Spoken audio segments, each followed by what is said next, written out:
What's up, y'all? Your Holla Boys are back. I'm JayGreg. I'm a screenwriting professor, screenwriter, and producer. I'm all about character, content, and story.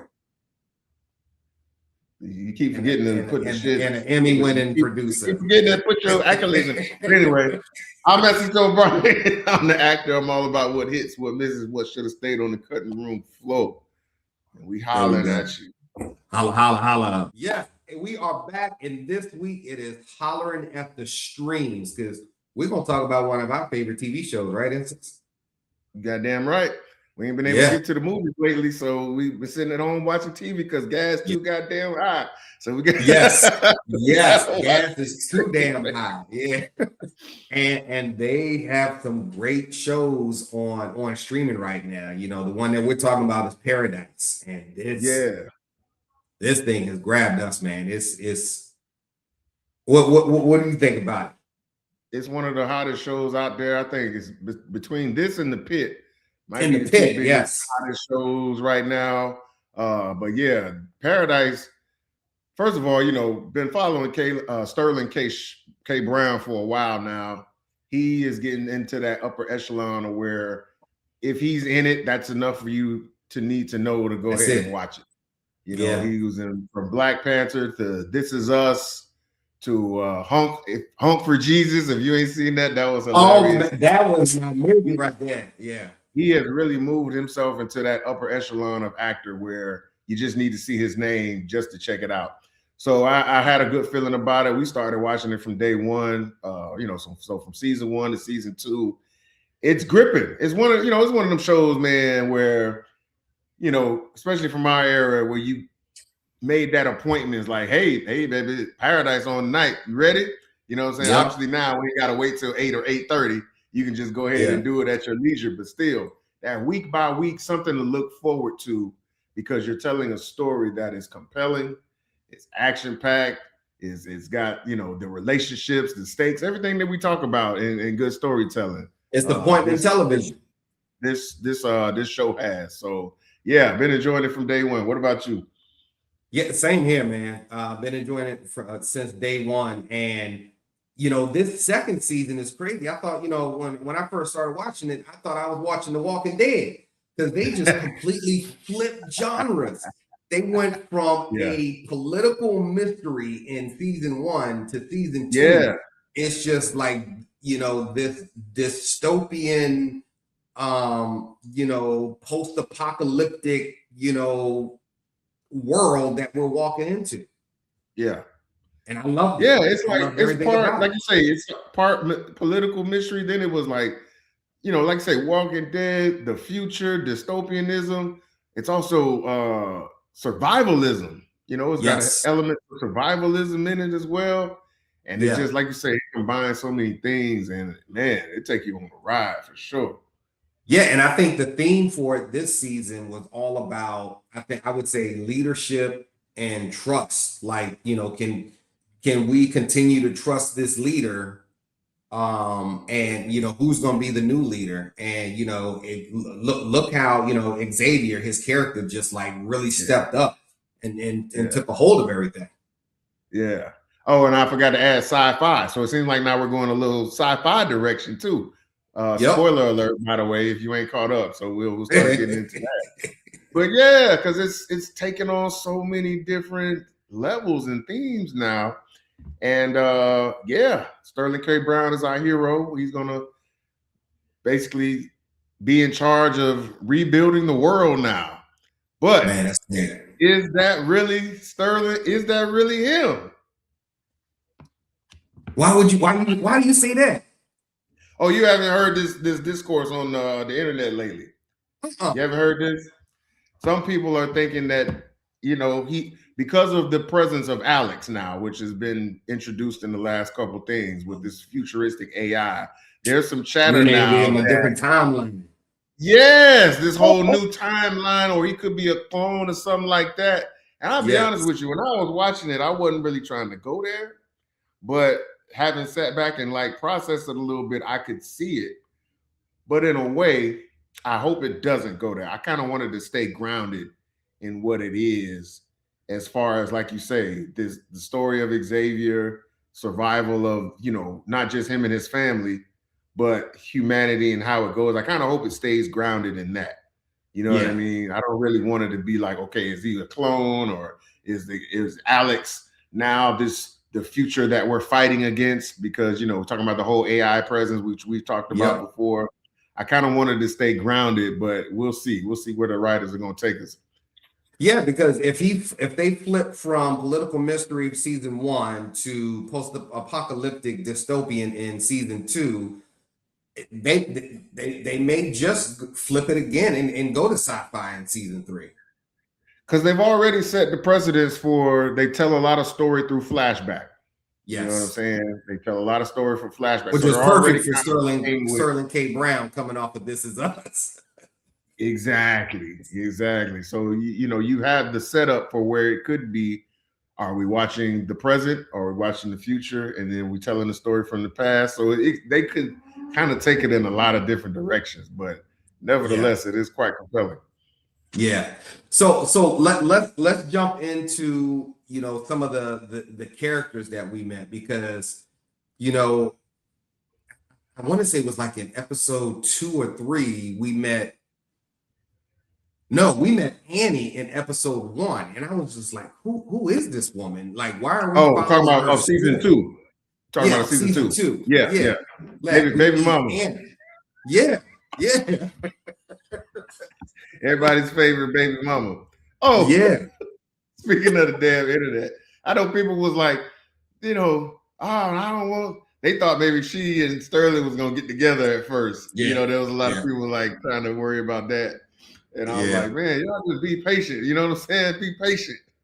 Yeah, but then later he riding around on a horse with this white baby. I was like, yo. I'm like, I know the brother got a heart of gold, but damn, what's all with all these pit stops and things along the way? The man trying to get to his wife, and now he got hurt. He got to take care of the white baby. I know his wife was like, wait a minute, like, I've been gone, but we need to talk. Where you get this white baby from? Then the dude that was helped save his wife, he tried to kill him.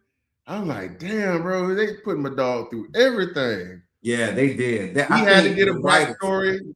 He had to get a backstory in the flashback. So I'm like, man, God damn. I think the writers just threw everything up on the wall and said, let's see what sticks, and we're just gonna stitch everything together, just bring it together. We just go, as they say, mind fuck everybody. Pretty much. Yep. Yeah, and then the whole thing about, because I don't know, maybe I need to go back and watch it, but the whole thing with Dylan being Sinatra's son. I never would have put those two together. Wasn't that kind of out of nowhere? Yeah, I did not see that. It was like it was almost like they said, we need a connection for Sinatra and Dylan at the end.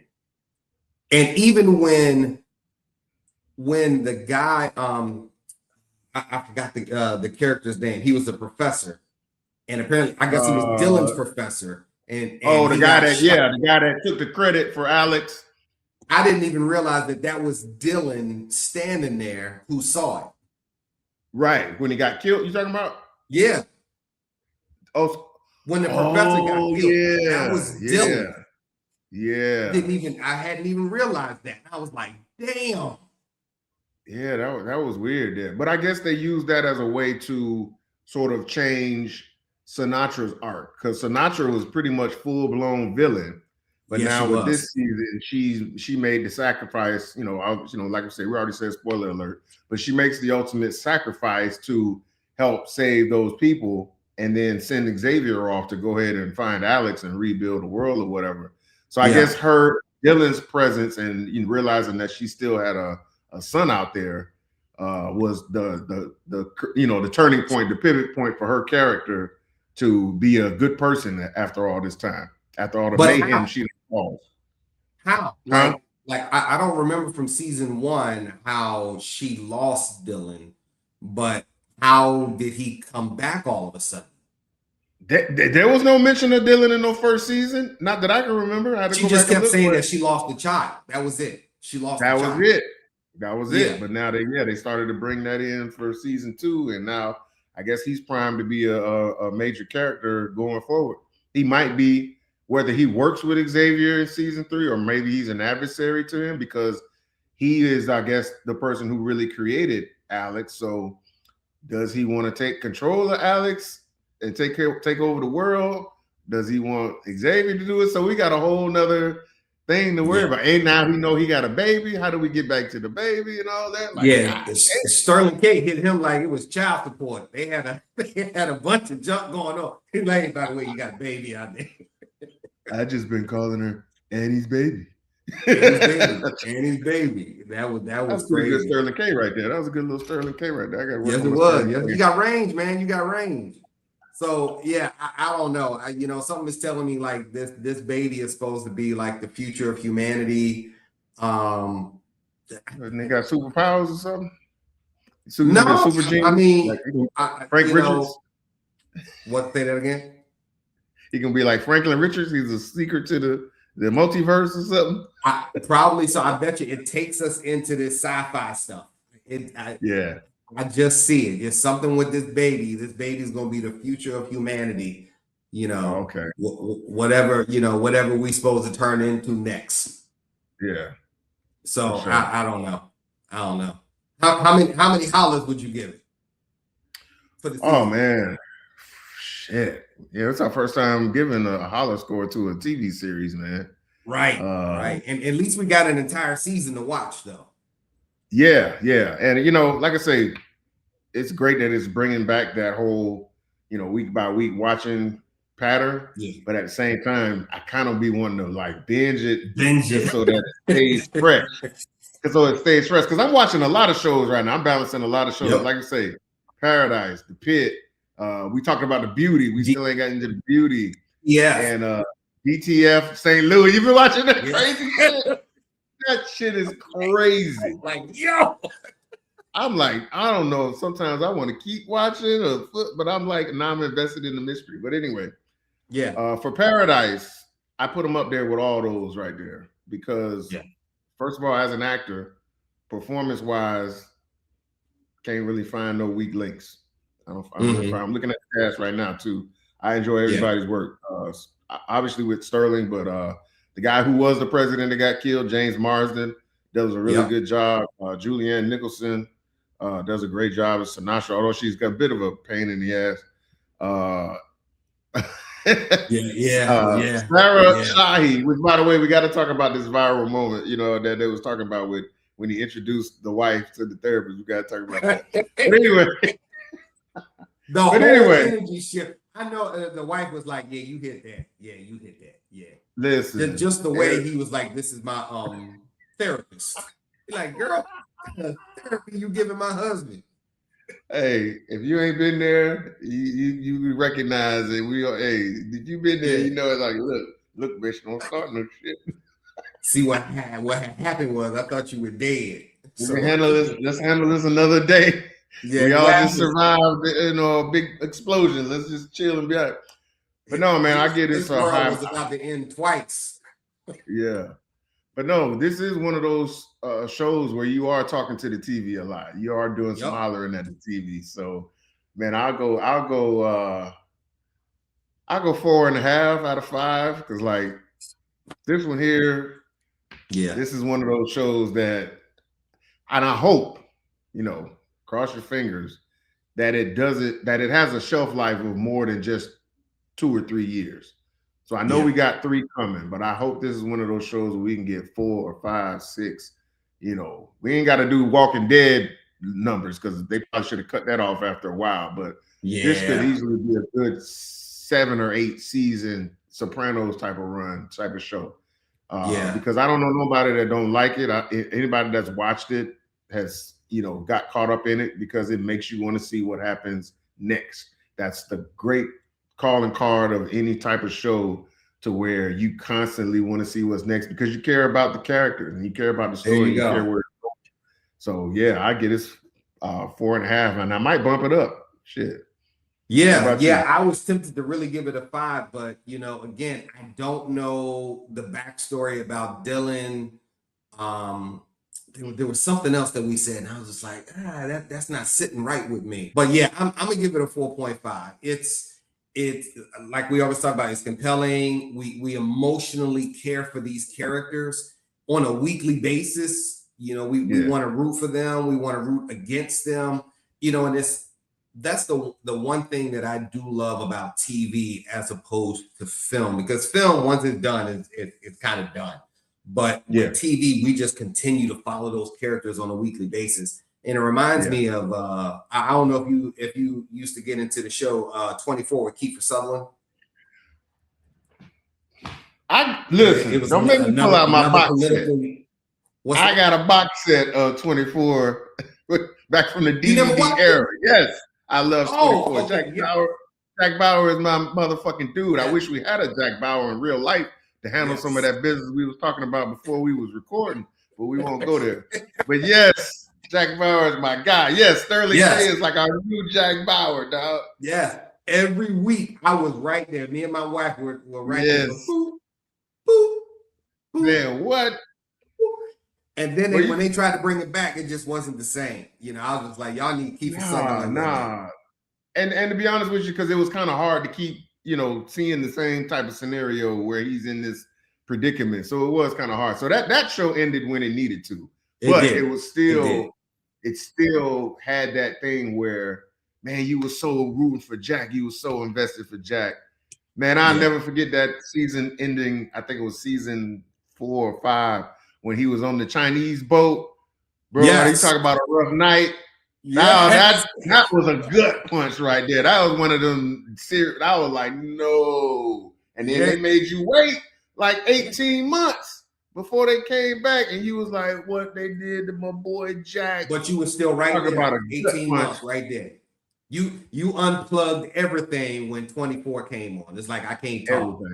Yeah. And again, I feel the same thing about Paradise. It's a well-written show. It's well cast. It's you know, they tied everything up again, except for the, you know, I want to know where Dylan came from. I don't think I have enough about him, and it was another hole, but I can't think of what it is right now. But yeah, I'll give it a 4.5 also. For sure. I'm trying to find that look. So you know, that moment where he introduced he had that look on his face and it went viral. And you know, they do a podcast. Him and his wife do a podcast where they were talking about it, and they kind of was, you know, gotten into a nice little heated debate about it. And she was talking about she, you know, would have wanted to know right then and there. No, you wouldn't. No, you wouldn't. No, not doing that right now. No, he did the right thing. Talk about why he didn't want to reveal it at that moment. Yeah, she talked about why would you introduce her as your therapist? Did I lie? She was. The wife knew what was up. It was all in the eyes. Cause I don't think she got it at first. Because I watched it. We rewound it. I don't think she picked up on it. She saw that girl was real excited to see her husband, and then he said, "This is my wife," and she was like, okay. But it was a lot going on. It was a lot going on.